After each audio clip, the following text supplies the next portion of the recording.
Ang kwentong ihatid ko sa inyo ngayon ay isang paglalakbay na hindi ninyo sukat akalain. Ang bida natin ngayon, si Ana ay nagtapos sa pinakaprestihiyosong universidad sa Poland. Nakapasok siya sa isang malaking korporasyon sa Europa ngunit ang tanging naghihintay sa kanya roon ay isang hindi matatag na posisyon bilang kontraktual na empleyado at ang kahihiyan mula sa kanyang boss na may diskriminasyon sa kasarian. Gabi-gabi, natutulog siyang may pangamba sa isang kinabukasang walang katiyakan. Hanggang sa isang araw na tila itinakda ng tadhana isang Pilipinong lalaki ang dumating sa kanyang buhay. Iniligtas niya ang buhay ni Ana. Ipinatanggol siya gamit ang batas at nangakong isang panghabang buhay na posisyon bilang permanenteng empleyado sa puso nito. Dahil sa paniniwala, sa kanyang nga salita iniwan ni Ana ang lahat, tinawid ang kalahating mundo at naglakbay patungong Pilipinas. Makalipas ang ilang buwan dumalaw ang kanyang ina. Nang tumapak ito sa napakamodernong condominium unit ng kanyang anak sa Bonifacio Global City, nasaksihan niya ang pinakabagong teknolohiya at ang hindi kapanipaniwalang ligtas na kapaligiran. Napaluhod siya sa sahig at napayak. Ano kaya ang nagtulak sa kanya na gawin iyon? Ngayon magsisimula na ang madamdaming kwentong ito. Ang inyong pag-subscribe, pag-like at pag-activate ng notification bell ay malaking tulong para sa akin. Nagtapos ako sa University of Warsaw na matatagpuan sa Warsaw, Poland. Ito ang pinakamatanda at pinakakilalang unibersidad sa bansa. Sa tuwing naglalakad ako sa campus, nakakaramdam ako ng malaking karangalan. Noong araw nga aking pagtatapos, niyakap akong aking nga magulang habang umiyak sa tuwa, lahat ay humanga sa aking kinabukasan. Lalo na nang matanggap ako sa Lotos, isa sa pinakamalaking kumpanya ng petrochemical sa Europa, maging ang aming makamag-anak ay tumawag para bumati. Ipinakmamalaki pa ako na aking ina si Irena sa aming makakapitbahay. Ngunit iba ang katotohanan. Mula sa unang araw ko sa kumpanya, ako ay isang kontraktual na empleyado. Inabot sa akin ng HR staff ang mga dokumento at sinabing ito ay isang 3-month contract. Kung maganda ang iyong performance, ikukonsidera namin ang pagiging regular mo. Ngunit ang pag-asa na maging regular ay laging ipinagpapaliban sa susunod na quarter. Lumipas ang 1 taon, 2 taon, ngunit walang nagbago. Nanginginig ang aking makamay sa tuwing pipirma ako sa kontrata. Ang mas masakit ay ang kultura sa loob ng kumpanya. Ang mamahahalagang proyekto ay laging napupunta sa malalaking senior ko. Kahit gaano kaganda ang ideya, na ibigay ko palagi itong binabalewala sa mga meeting. Minsan nakmungkahi akong isang plano para sa efisyenteng operasyon. Ngumisi ang aking direktang boss na si Bogdan at sinabing, ano ka, bababay ka? Hindi ka bagay sa fieldwork. Mag-asikaso ka na lang ng mga papeles. Natahimik ang buong conference room. Walang sinuman ang nagtanggol sa akin. Ang bawat salita niya ay parang pako na tumutusok sa aking dibdib. Si Bogdan ay isang veteranong engineer na nasa mid-50s na. Mahigit 20 taon na siyang nagtatrabaho sa kumpanya.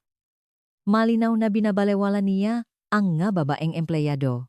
Hindi niya ako isinasama sa mahalagang meeting at ang mga report ko ay isinasauli niya nang hindi man lang binabasa ng maayos. Isang araw narinig ko siyang kausap ang isang katrabaho sa hallway. Yang nga babay, alis din yan kapag nakasawa. Bakit pa natin sila pag-i-invest? An nag-init ang ulo ko. Ngunit wala akong magawa kundi magtiis. Problema rin ang sahod.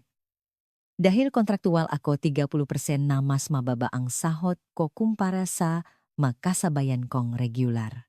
Matapos magbayad ng upa sa apartment ko sa Warsaw, hindi ako makapag-ipon. Sa halip, ang inaalala ko ay ang panggastos para sa susunod na buwan. Ang magkaibigan ko ay naglalakbay o bumibili nga sa sasakyan habang ako ay tinitignan ang presyo sa tuwing namimili. Nagtapos ako sa isang prestihiyosong unibersidad. Bakit ganito ang buhay ko? Ang pinakamahirap ay ang panahon ng contract renewal. Sa bawat 3 buwan na pagpirma ko, sa kontrata dinudurog ako ng kaba. Paano kung hindi na ako i-renew sa pagkakataong ito? Makakahanap pa kaya ako nga? Ibang trabaho maraming, gabi akong hindi makatulog nakatiti lang sa kisame. Sa aking mga magulang nagpapanggap akong okay lang ang lahat para hindi sila mag-alala. Ma-okay naman sa trabaho. Maganda rin ang sahot. Kasinungalingan iyon. Sa huli seryoso kong pinag-isipan ang pag-resign. Nagsimula akong ayusin ang aking resume at maghanap ng ibang kumpanya. Ngunit hindi maganda ang ekonomiya ng Poland at kakaunti ang nga bakanteng trabaho. Nung mapanahong iyon may isang anunsyo sa bulletin board ng kumpanya. Naghahanap sila ng empleyado para sa isang short-term assignment sa Budapest, Hungary.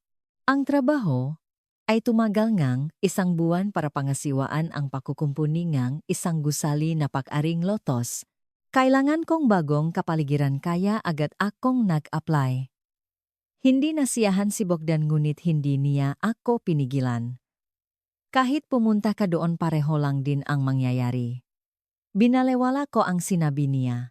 Inimpake ko ang aking magamit at sumakay sa tren patungong Budapest. Hindi ko pa alam nun na dun ko makikilala ang taong ganap na magpapabago sa aking buhay. Mula sa bintana ng tren unti-unting lumalayo ang Warsaw. May kaba sa aking dibdib. 1 linggo na ang nakalipas mula nang dumating ako sa branch sa Budapest. Ang trabaho ay hindi gaanong naiba sa Warsaw. Ang tungkulin ko ay pangasiwaan ang pagkukumpuni ng panlabas na pader ng isang lumang office building na pag-aringang lotos. Malapit ang gusali sa Danube River at ang construction ay hawak ng isang construction engineering company mula sa Pilipinas. Ang site manager ay isang lalaki na mukhang nasa early 30s. Ang pangalan niya ay Miguel. Sa unang araw na nakita kami suot ni Miguel ang kanyang safety helmet at masusing ini-inspection ang site. Ang kanyang nga utos sa matrabahador ay mahinahon ngunit may diin. Medyo umuuga po itong scaffolding. Paki-secure po ulit. Nang makita niya ako bahagya siyang yumuko at bumati. Hello, I'm Miguel. Nice to meet you. Ang kanyang magalang na kilos ay nag-iwan ng magandang impresyon sa akin. Nangyari ang aksidente noong Miyerkules ng 2 linggo. Noong araw na iyon, gulong-gulo ang isip ko dahil sa stress sa trabaho. Tumawag si Bogdan mula umaga na may iritadong boses. Ana, hindi maganda ang report mo. Ulitin mo. Walang malinaw na dahilan nang gugulo lang siya. Puno ang isip kong tungkol kay Bogdan kaya hindi ko napapansin ang aking paligid. Pagkatapos ng lunch break habang tumatawid ako sa construction area bigla akong nakarinig ng sigaw mula sa itaas. Mag-ingat, nang tumingala ako ang nakita ko ay isang kumpol ng magabakal na bumabaksak. Ilang makakapal na rebar na dalangang crane ang kumawala sa pagkakabit at diretsong bumabaksak patungo sa akin. Parang bumagal ang oras. Nanigas ako sa aking kinatatayuan. Ang totoong site na ito ay napakapabaya sa pamamahala ng branch sa Poland at maging ang nga pangunahing patakaran sa kaligtasan ay hindi nasusunod. Ang puwesto kung saan dapat may spotter ay bakante para makatipid sa gastos at ang matrabahador ay nagtatrabaho gamit ang mga hindi tamang pamamaraan habang nakmamasidan. Lahat sa seat ay nakita ang pagbagsak ng bakal ngunit walang nanggahas na kumilos dahil sa takot sa disciplinary action. Lahat ay natigilan. Kung nalate akong 1 segundo malamang patay na ako. Sa eksaktong sandaling iyon ang team leader ng Pilipinas si Miguel ay tumakbo ng buong bilis at malakas akong itinulak sa tagiliran. Natumba ako sa sahig at nakaligtas. Ang mga bakal ay bumagsak ng may malakas na kalabog sa lugar kung saan ako nakatayo kanina. Nag-iwan ito ng malaking marka sa sementadong sahig. Umugong ang aking tainga. Ang puso ko ay kumakabog na parang sasabog. Hindi ako makahinga. Okay ka lang ba sa tabi ko nakita kong nakatingin sa akin si Miguel habang hinihingal. May butil ng pawis sa kanyang no. Tinulungan niya akong tumayo at dinala sa site office. Huminga ka ng malalim. Okay na, ligtas ka na. Inabutan niya akong isang basong tubig habang tinitingnan ang aking kalagayan. May sugat ka ba, gusto mo bang pumunta sa ospital? Umiling ako. Okay lang ako. Salamat. Nanginginig ang boses ko. Lumabas si Miguel at tinipon ang nga trabahador. Nakita ko siya mula sa bintana ng opisina habang sinisermunan sila. Anong nangyayari? Dito safety check ba kayo o hindi? Muntik nang may mamatay. At bakit walang spotter sa lugar na ito? Masyadong pabaya ang safety management dito. Ititigil natin ang trabaho ngayon din. Ay recheck ninyo ang lahat ng equipment. Ang kanyang boses ay matatag. Yumuko ang maga trabahador. Ang kanyang pagiging responsible sa pag-imbestiga sa sanhi at pag-utos ng mga hakbang para maiwasan itong maulit sa halip na pagtakpan ang aksidente ay labis kong hinangaan. Sa Poland kapag may ganitong aksidente karaniwan itong tinatapos sa pamamagitan ang pagtatakip. Ngunit iba si Miguel. Ang kaligtasan ng tao ang kanyang pangunahing prioridad. Makalipas ang 1 oras bumalik si Miguel sa opisina. Miss Ana, pasensya na po talaga. Hindi naging sapat ang pamamahala ko sa site kaya nangyari ito. Taos puso siyang humingi ng paumanhin. Kahit hindi niya kasalanan, ramdam niya ang responsibilidad. Gusto ko sanang ilibre kang hapunan kung okay lang sa iyo. Siguradong nagulat ka ng husto kanina. Tumango ako. Kakaiba pero panatag ang loob ko kapag kasama ko siya. 6:00 ng gabi dinala ako ni Miguel sa isang tahimik na restoran na may tanawin ng Danube River. Nagahain ito nga tradisyonal na pagkaing Hungarian. Sa pagpasok namin hinawakan ni Miguel ang pinto para mauna akong pumasok. Nang umupo kami hinila niya ang upuan para sa akin, isang natural na kilos ng pagiging magino. Hindi ko na matandaan kung kailan ako huling nakatanggap ng ganitong trato. Habang tinitingnan namin ang menu, nagsalita si Miguel. Miss Ana, pasensya na po ulit sa nangyari kanina. Dapat ay mas hinigpitan ko pa ang safety management sa site. Muli siyang huminghi ng paumanhin ng buong puso. Hindi ikaw ang nakligtas sa akin, Michael. Maraming salamat. Umiling siya sa sinabi ko. Ginawa ko lang po ang nararapat habang naghihintay kami sa aming in order nag-usap kami.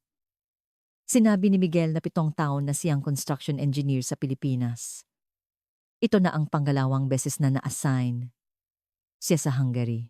Nung nakaraang taon nasa Czech Republic siya. Ang kanyang pananalita ay mahinahon at walang pagmamalabis. At doon may isang nakakagulat na nangyari. Tinawag ako ni Miguel sa aking pangalan at ang pagbigkas niya ay perpektong Polish Ana.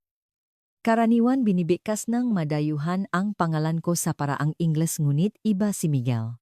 Nahanap akong video sa Polish pronunciation noong lunch break. Gusto ko kasing bigkasin ng tama. Naantik ang puso ko sa sinabi niya. Alam taong ito kung paano rumespeto sa kapwa. Nang dumating ang pagkain, nagpatuloy kami sa aming kwentuhan ng mas komportable. Nagtanong si Miguel, Miss Ana, bakit po kayo pumasok sa Lotos? Ikinuwento ko ang tungkol sa pagtatapos ko sa University of Warsaw, ang pagiging kontraktual at ang kawalan na kasiguraduhan. Ibinahagi ko rin ang diskriminasyon at pagbabalewala na aking boss. Seryoso siyang nakinig. Hindi makatarungan ang tratong iyan. Nagtapos ka sa isang kilalang universidad at may kakayahan ka, pero kontraktual ka lang, hindi tama yan? Ang kanyang masalita ay nagbigay ginhawa sa akin. Sa Pilipinas iba po. Sinisikap naming hindi pakawalan ang mataong may talento. Ang isang tulad mo ay tiyak na makakakuha ng permanenteng posisyon sa Pilipinas. Tila tapat ang kanyang nga sinabi. Talaga, tanong ko? Oo.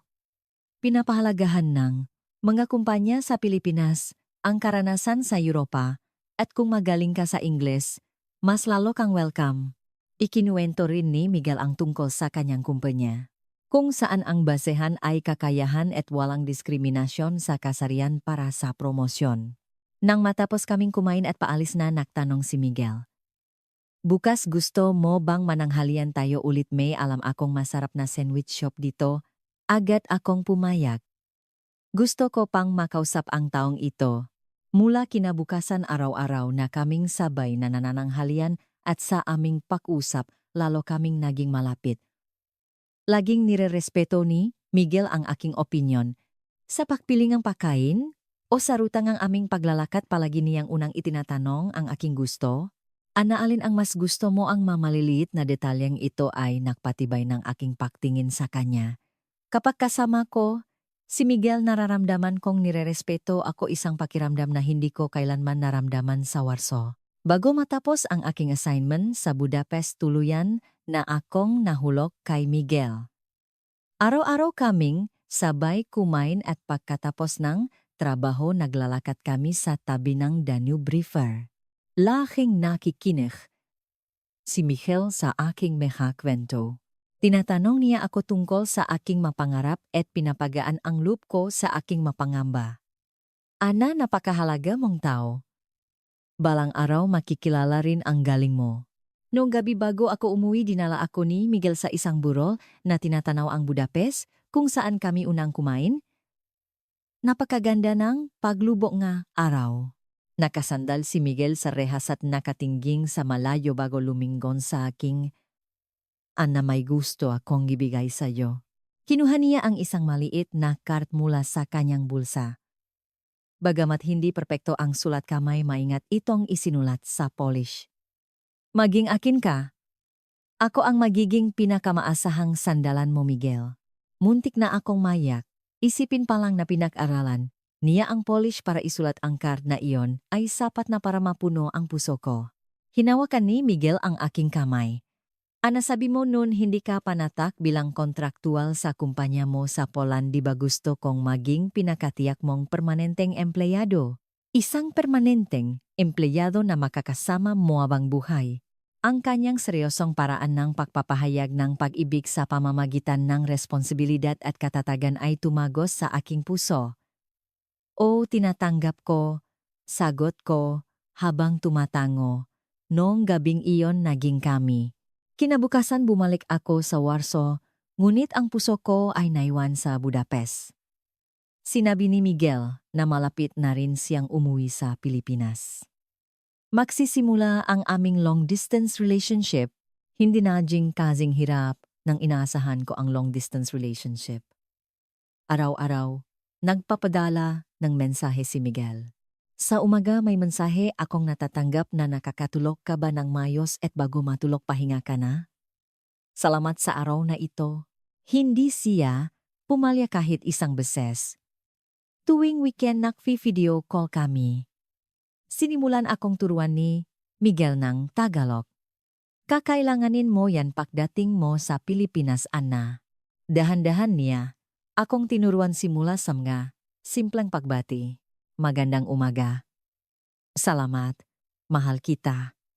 Ngumiti siya nang ituro niya ang huling salita. Ito ang pinakamahalaga sa lahat. Makalipas ang isang buwan, ipinakita sa akin ni Miguel ang floor plan ng isang condominium sa Pilipinas na siya mismo ang gumuhit. "Ito ang sala at ito ang magiging kwarto mo, Ana. Dito naman ang balcony, kitang-kita ang skyline ng Manila." Konkreto niyang inihahanda ang aming kinabukasan. Nakapeg down payment na ako. Sa susunod na taxable pwede na tayong lumipat. Seryoso siya. Sa ikalawang buwan nagkaroon ako ng trangkaso. Hindi ako makapasok sa trabaho. At nakahiga lang sa bahay, nag-message ako kay Miguel. Masama ang pakiramdam ko, nagpapahinga lang ako. Agad siyang tumawag. "Okay ka lang, nagpunta ka na ba sa Dr. Puno?" Ngang pag-aalala ang kanyang boses. "Bukas pa ako pupunta." Tumahimik sandali si Miguel bago nagsalita. "Maghintay ka lang sandali." Kinabukasan ng hapon may nag-doorbell.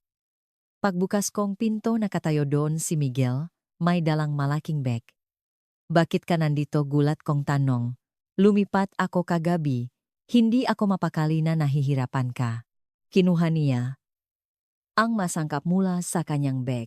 Igagawa kita nga aros kaldo, isang uri ngang lugaw sa Pilipinas. Habang nagluluto si Miguel sa kusina, nakahiga ako sa sofa at pinagmamasdan siya. Ang kanyang paghiwangang sibuyas at luya ay sanay na sanay. Pakalipas ng 30 minuto, inihay niya ang isang mainit na mangkok ng aros caldo. Dahan-dahan ka lang kumain-mainit yan.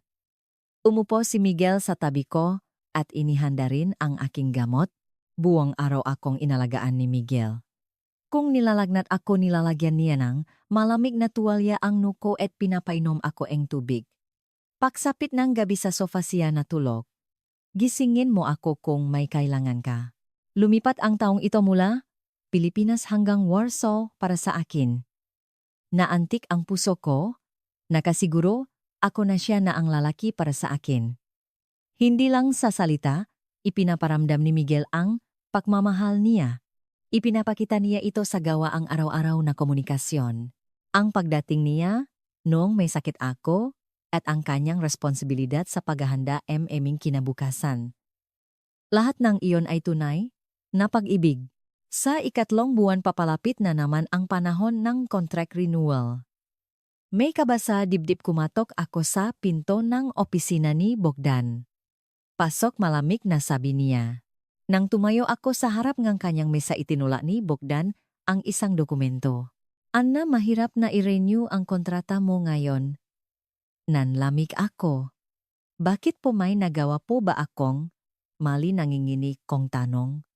Bumuntong hininga si Bogdan. Hindi sapat ang performance mo. At sa totoo lang, mahirap mag-invest sa isang babaeng empleyado sa pangmatagalan. Nakinit ang ulo ko. Ang performance ko ay mas maganda pa kaysa sa ibang miyembrong team. Katatanggap ko lang ng papuri para sa aking huling report. Ibinasiwas ni Bogdan ang kanyang kamay.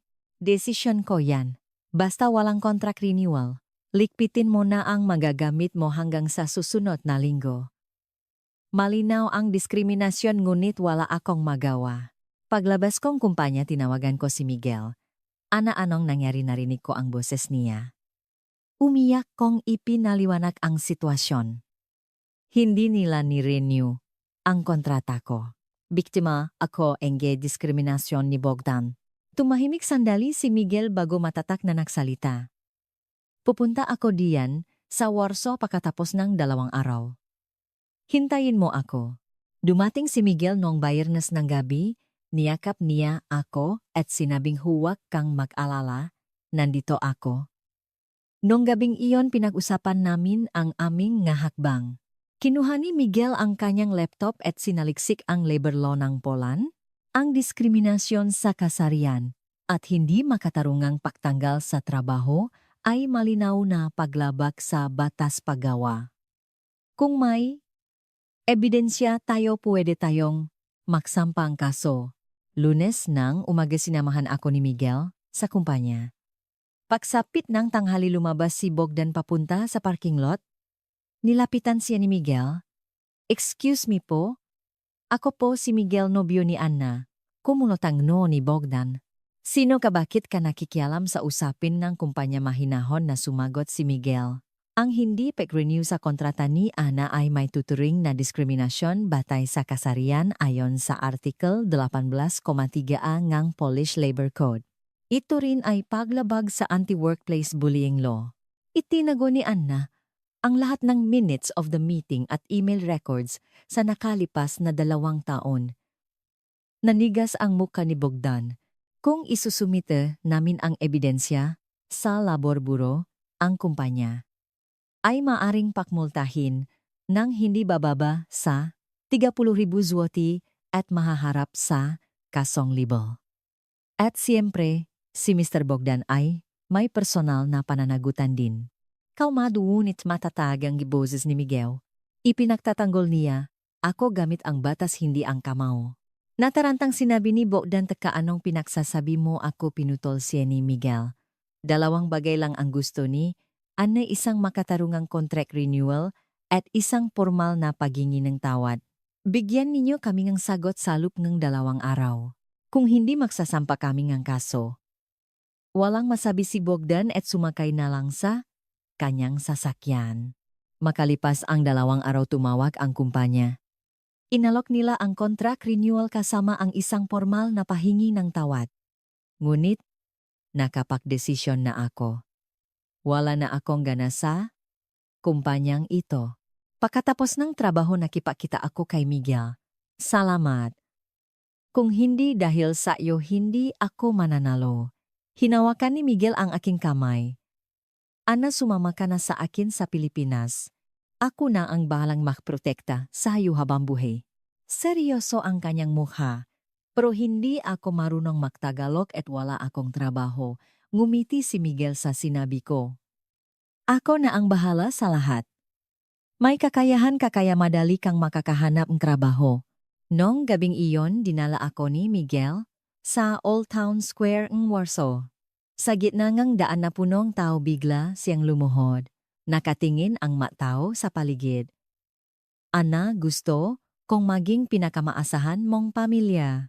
Gusto kong maging asawa mo ang pinakamatibay mong sandigan. Poprotektahan kita habang buhay. Pakasalan mo ako. Sunod-sunod na pumatak ang aking maluha. Nagsimulang pumalakpak ang mataw. Oh, tinatanggap ko sagot ko habang umiyak. Tumayo si Miguel at niyakap ako. Papasayahin kita. Mainit ang kanyang yakap. Siya na ang aking kinabukasan. Mula sa sumunod na linggo sinimulan ko ang paghahanda para sa paglipat sa Pilipinas. Ipinadala ni Miguel ang aking resume sa ilang energy consulting firms sa Pilipinas. Makalipas ang 1 linggo nakatanggap akong imbitasyon para sa isang online interview mula sa isang kumpanyang may headquarters sa Maynila. Ang interview ay isinagawa sa Ingles. Ang iyong karanasan sa Europa ay kahanga-hanga. At marunong ka pangang Polish at English. Pinyuri ng mga interviewer ang aking karanasan sa Lotus. Naghahanda kaming pumasok sa European market. Kailangan namin ng isang tulad mo, Ana. Makalipas ang 1 linggo natanggap ko ang job offer, permanenteng posisyon. Ang sahod ay 4 na beses na mas malaki kaysa sa kinikita ko sa Poland. Hindi ako makapaniwala. Ang pinakamahirap ay ang pagpapaalam sa aking nga magulang. Nag-alala ang aking ina si Irena. Ana, napakalayo ang Pilipinas. Iba ang wika, iba ang kultura. Maganap ka na lang ibang trabaho dito. Tutol din ang aking ama. Alam kong mabuting tao. Si Miguel, pero bakit kailangan mong lumayo ng ganyan ngunit buo na ang aking desisyon? Mapa hindi nila kinilala ang kakayahan ko dito sa Poland. Iba sa Pilipinas. Gusto kong patunayan ang halaga ko bilang isang regular na empleyado. At nandiyan si Miguel. Sa huli pumayak din sila. Maging masaya ka, anak. Iyon ang pinakamahalaga. Sa wakas sumakay na ako sa eroplano patungong Pilipinas. Sa airport ng Warsaw kumakawi ang aking magulang. Umiyak ang aking ina. Habang lumilipat ang eroplano, unti-unting lumiliit ang tanawin ng Poland. Magsisimula na ang isang bagong buhay. Kinakabahan ako. Pagkatapos ng halos 14 na oras na biyahe, dumating ako sa Ninoy Aquino International Airport. Paglabas ko sa arrival gate, sinalubong ako ni Miguel na may dalang bulaklak. Ana, welcome to the Philippines. Mabuhay, niyakap niya ako ng mahigpit. Mula ngayon makasama na tayo. Pagkakuha namin ng bagahe may inabot si Miguel na isang maliit na kahon. Regalo ko sa iyo. Pagbukas ko, isang bagong-bagong smartphone ang laman nito. Isa sa mga natitiklop na modelo. Wow, hindi ba ito? Mahal, gulat kong tanong. Ngumiti si Miguel. Bilang pagunita sa pagdating mo? Sikat yan dito. Umupo kami sa isang bench sa airport at tinulungan ako ni Miguel sa pag-setup ng phone. Ipinasok niya ang SIM card ng isang local na telco at ikinonekta sa Wi-Fi. Subukan mong Mac Internet. Nag-type ako ng Philippine News sa search bar. Pag-click ko agad na nag-play ang video. Walang kahit 1 segundong loading time. Bakit ang bilis sa Poland matagal bago makapanot ng isang video? Ipinaliwanag ni Miguel mabilis na ang internet sa Pilipinas lalo na sa mga syudad. Maganda na ang infrastructure kaya mabilis kahit saan. Namangha ako. Pati ang pagtiklop at pagbukas ng phone ay nakakatuwa. Hindi ba ito masisira na tatawa? Kong tanong. Huwag kang mag-alala. Gawang matibay yan. Sumakay kami sa airport bus patungong Maynila. Malinis at tahimik sa loop. Karamihan sa matao ay nakatingin sa kanilang nga cellphone. Kumuha rin akong litrato gamit ang bago kong phone. Miguel, sandali lang. Isesend ko lang kay mama. Pakuha kong litrato at pek-send sa Poland 1 segundo lang at lumabas na ang send notification. Napadala na agad, hindi ako makapaniwala. Nang makarating kami sa isang terminal sinabi ni Michael, gutom ka na siguro. Nakpa-deliver na akong inumin at sandwich. In-arrange ko na dumating sa babaan natin. 10 minuto na lang darating na yun. Nakpa-deliver ka na agad, paano naging possible yun? Ipinakita ni Miguel ang kanyang phone. Sa app na ito makikita mo real-time kung nasaan na ang rider. Pagbaba namin nga naghihintay na ang isang delivery rider sa babang hagdan. Para po sa inyo, Ma'am Sir. Inabot niya ang mainit na sandwich at ice americano. Salamat po. Sumakay ang rider sa kanyang motor at umalis. Tulala akong nakatayo, hawak ang sandwich. Totu-batu, pati sa pagsakay sa eskalator may napansin akong kakaiba. Lahat ng tao ay nakatayo sa kanang bahagi habang maluwag ang kaliwa para sa manakmamadali. Miguel, bakit lahat sila nasa kanan? Tanong ko. Sumagot si Miguel, para yan sa mga nagmamadali.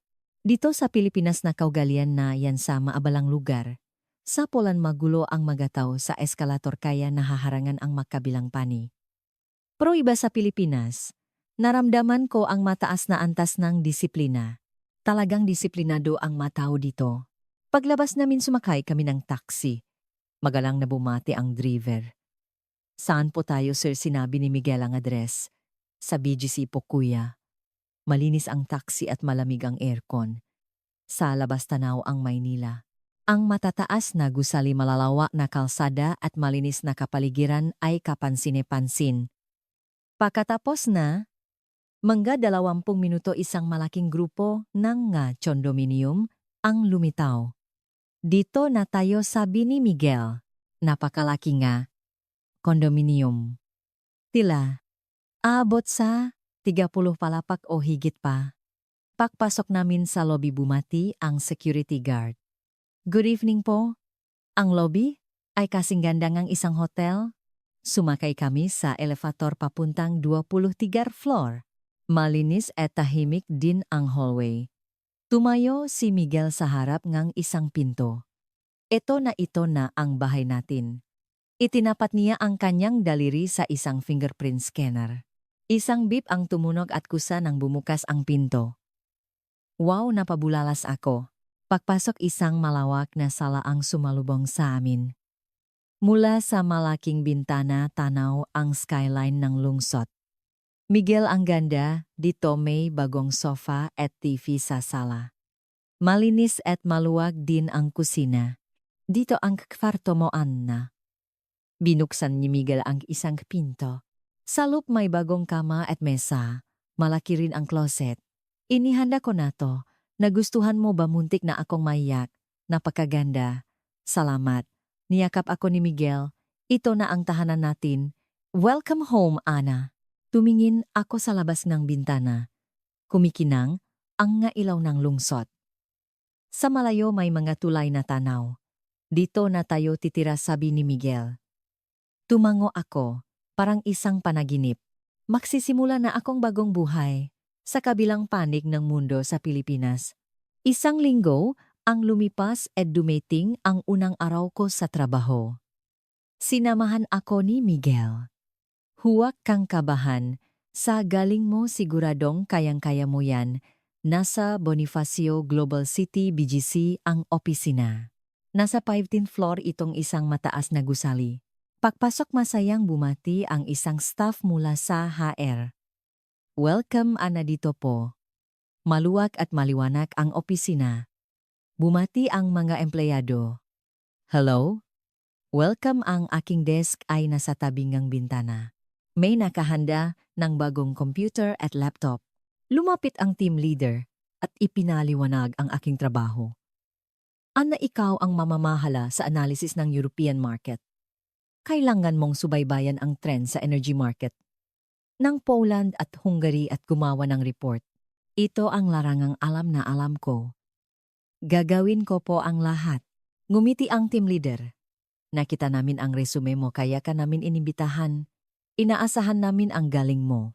Ang unang buwan ay panahon ng pag-adjust. Mababait ang mga katrabaho ko. Inaaya nila akong sumabay sa pananghalian at kung may hindi ako alam magalang nila itong itinuturo. Sinabi ng isa sa magababaeng senyor ko ang kumpanya natin ay tumitingin lang sa kakayahan, walang kinalaman ang kasarian o lahi. Kung magsisikap ka mabilis kang mapopromote. Makalipas ang isang buwan ganap na akong naka-adjust. Nang magsumite o kung report tungkol sa European market pinuri o kung team leader. Anna, napakaganda nung pagkakagawa nito. Gagamitin ko ito para sa report sa mga executives. Sa unang pagkakataon naramdaman kong nabigyan ng tamang pakilala ang aking kakayahan. Sa ikalawang buwan natanggap ko ang aking unang sahot. Nagulat ako nang tingnan ko ang aking bank account.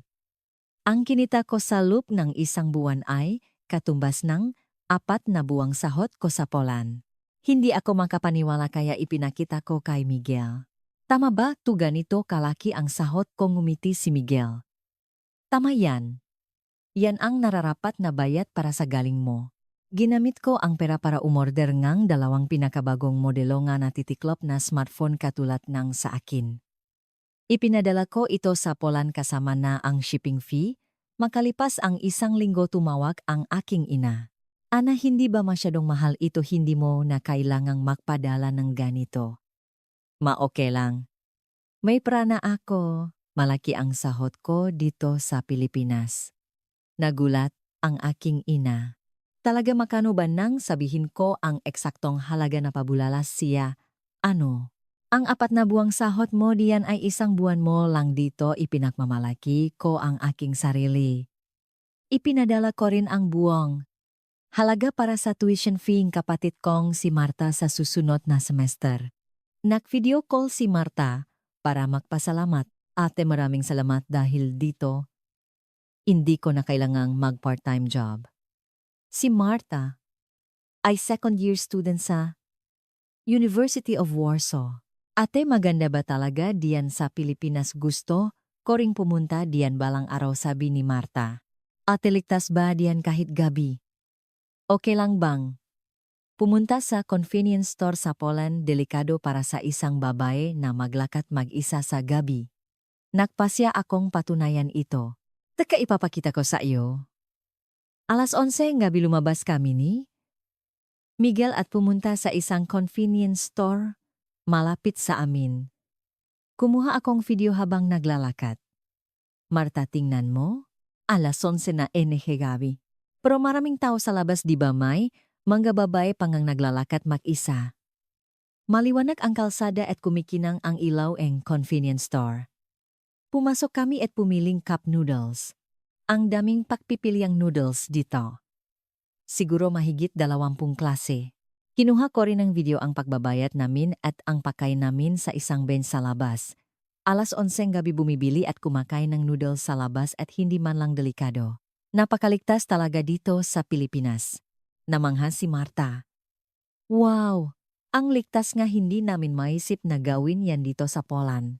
Ipinadala ko rin ang video sa aking mamagulang. Nakomen ang aking ama, nakakagulat na ganyan kaligtas sa Pilipinas. Panatak na ako. Sa 3 buwan nagkaroon ng pagkakataon para sa isang business trip sa Europa, sa Germany at Poland. Pinili ako ngang aking team leader.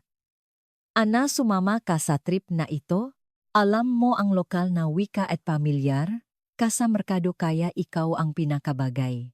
Ito ay isang mahalagang meeting. Naging matagumpay ang biyahe. Sa negosasyon sa isang German company, ako ang nagsilbing interpreter at market analyst. Humanga ang kabilang panig. Ngayon lang kami nakakilala ng empleyado mula sa isang kumpanya sa Pilipinas na ganito kaalam sa European market. Naisara ang kontrata at labis na natuwa ang aking team leader. Nang duman kami sa Warsaw, sandali akong bumisita sa aking mga magulang. Nagulat sila nang iabot ko ang aking business card. Ang anak natin, regular na empleyado na naiyak, nasabi ing aking ina, pinagdaanan mo ang hirap anak. Mabuti na lang at pumunta ka sa Pilipinas. Pagbalik ko nagkaroon ng report presentation sa kumpanya. Iniharap ko ang resulta ng business trip sa mga executives. Inilahad ko ang mga detalye ng meeting sa German at Polish. Pagkatapos kong magsalita, pumalakpak sila. Sinabi ngang presidente, salamat kay Ana, nakakuha tayo ngang magandang kontrata. Good job. Sa ika-4 na buwan tinawag akong aking team leader. Ana, may maganda akong balita. Kinabahan ako. Napagdesisyonan na ipromote ka bilang senior consultant. Congratulations, promosyon. 4 na buwan pa lang ako sa kumpanya. Talaga po, maraming salamat, nanginginig kong sabi. Ngumiti ang team leader. Sa galing mo, natural lang yan. Inaasahan pa namin ang mas marami mula sayo. Pagbalik ko sa opisina at ibinalita, nga kasamahan ko lahat sila ay bumati. Libre mo kami. Pagkatapos ang trabaho, tinawagan ko si Miguel. Miguel, na-promote ako, masaya ang boses ni Miguel. Talaga, congratulations Ana, kakain tayo sa labas ngayong gabi? Noong gabing iyon na diwang kami sa isang restaurant, sa isang masang. May kandila, sinabi ni Miguel nung nahihirapan. Kabilang kontraktual sa Poland, nasasaktan ako para sayo. Pero ngayon na kinikilala na ang galing mo dito sa Pilipinas at na-promote ka pa, sobrang saya ko, muntik na akong mayak. Lahat na ito ay dahil sayo, Miguel. Dahil binigyan mo ako na lakas na loob na pumunta dito. Pag-uwi, nag-video call ako sa aking mamagulang. Mapa, na promote po ako, nagyawan sila. Congratulations Ana, ipinagmamalaki ka namin, sabi ng aking ina. Talagang magandang bansa ang Pilipinas. Kinikilala nila ang mga taong may kakayahan. Makalipas ang ilang araw, nakatanggap akong hindi inaasahang mensahe. Mula ito sa dati kong boss sa Lotos, si Bogdan. Ana, congratulations sa promotion mo. Narinig ko ang balita. Masaya akong malaman na maayos ka diyan sa Pilipinas. Huli na ang pagbati pero tinanggap ko na rin. Salamat po, may click kong reply. Ngumiti si Miguel nang makita ang mensahe. Mukhang naintindihan na rin ni Bogdan kung gaano kakagaling. Tumango ako. Tapos na yun. Tumingin na lang tayo sa hinaharap. Perpekto ang buhay ko sa Pilipinas. Kinikilala ang aking kakayahan, nakatanggap akong mayos na trato at kasama ko ang taong mahal ko. Muling nag-message si Marta. Ate, pagkagraduate ko, gusto ko ring pumunta diyan sa Pilipinas. Gusto kong maging successful na tulad mo. Gumiti ako at sumagot, o naman. Mag-aral kang mabuti. Maraming oportunidad sa Pilipinas para sa mga taong may kakayahan. Nagningning ang mga mata ni Marta. Opo ate, nagsimula na rin akong mag-aral ng Tagalog. Nang 6 na buwan na ako sa Pilipinas, nagpasya ang aking ina, si Irena, na dumalaw. Siya ang pinaka nag-alala nung una. Ana, napakalayo ng Pilipinas. Paano ka mabubuhay mag-isa, iba ang kultura, iba ang wika. Ngunit nang mabalitaan niya ang aking promosyon, tila nagbago ang kanyang isip. Sinundo namin siya ni Miguel sa NI. Nang bumukas ang pintong arrival gate, lumabas si Mama. Matumakbo ako at niyakap siya. Ana, namiss kita, mahigpit na yakap niya sa akin. Lumapit si Miguel at pumati sa Polish. Ginang Irena, ikinagagalak ko po kayong makilala. Huwag po kayong mag-alala, inaalagaan ko pong mabuti si Ana.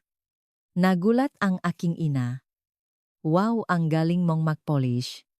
Ngumiti si Miguel. Nag-aral po ako ng kaunti.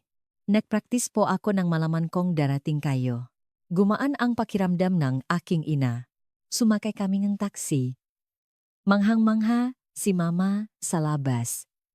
Napakalaki, palang Maynila. Ang tataas ng manggagusali. Nang tumawid kami sa isang tulay na pabulala siya. Ang ganda ng tanawin.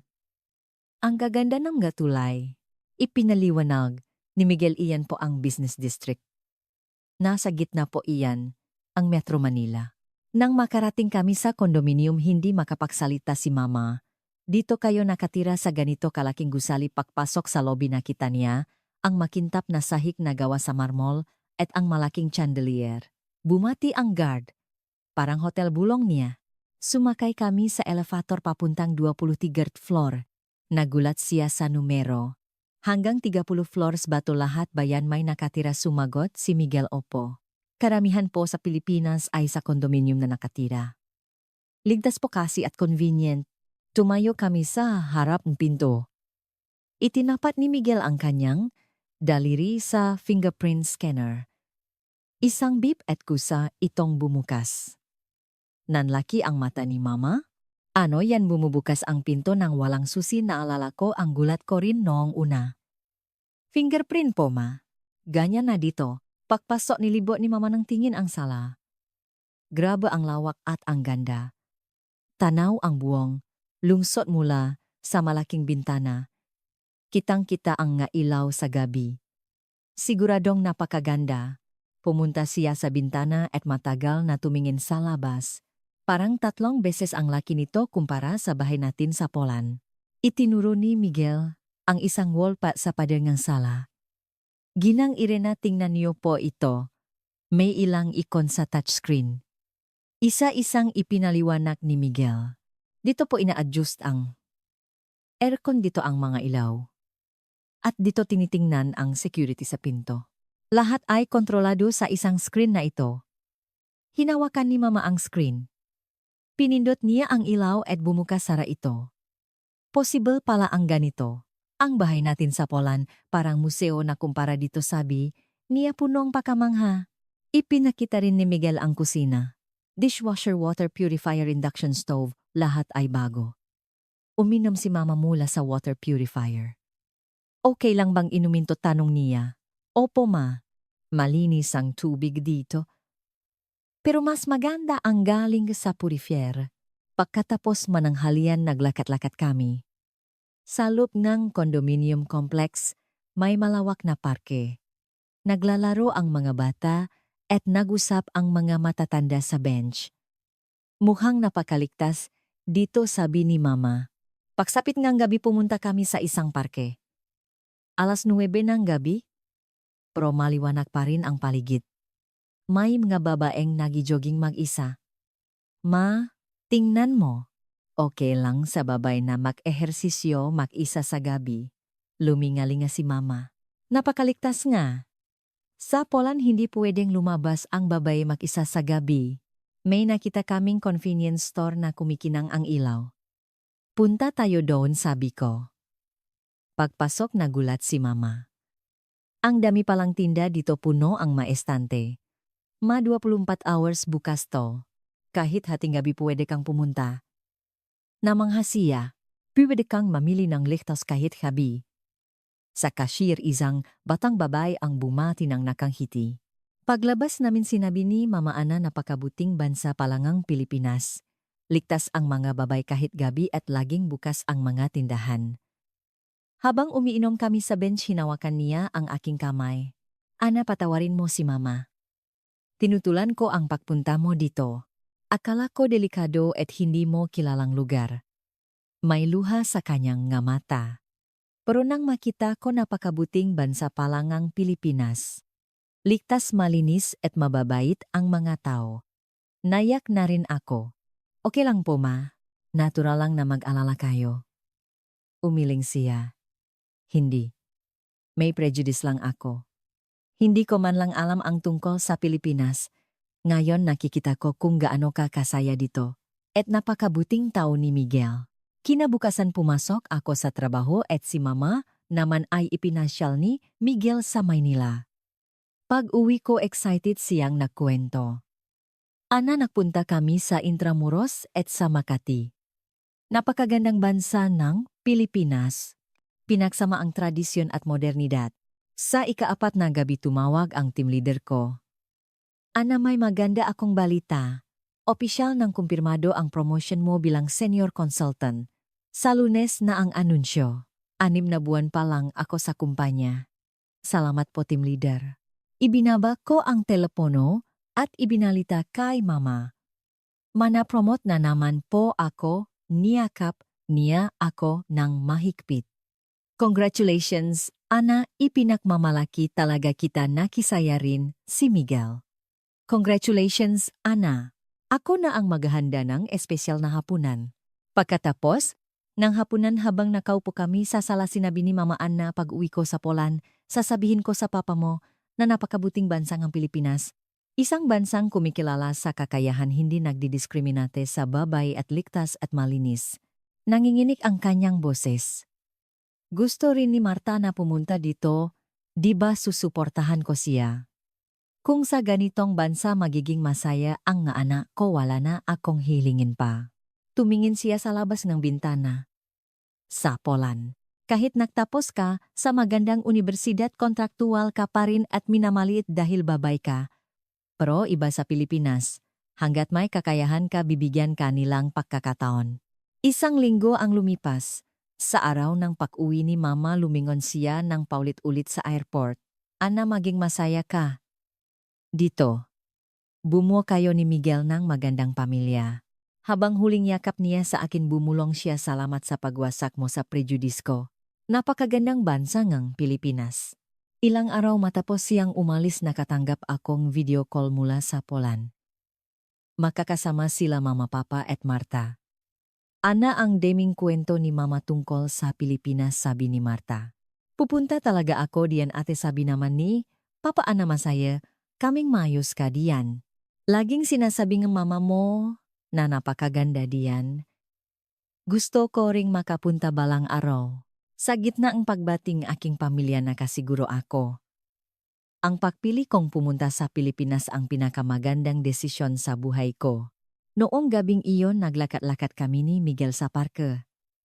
Anna, nagsisisi ka ba sa pag-alis mo sa Poland, tanong niya. Umiling ako. Hindi. Sobrang saya ko dito. Kinikilala ang kakayahan ko kasama kita at ligtas akong namumuhay. Wala na akong mahihiling pa. Hinigpitan ni Miguel ang hawa sa aking kamay. Masaya rin akong nakilala kita, Anna. Maging masaya tayo habang buhay. Kumikinang ang ngailaw ng lungsod. Ang dating ako na nanginginig sa takot bilang kontraktual sa Poland ay kinikilala na ngayon sa Pilipinas, masaya kasama ang taong mahal ko. Isang maliit na desisyon kung titingnan mula sa malayo, ngunit ang mga pagpiling iyon ang ganap na nagbago sa aking buhay.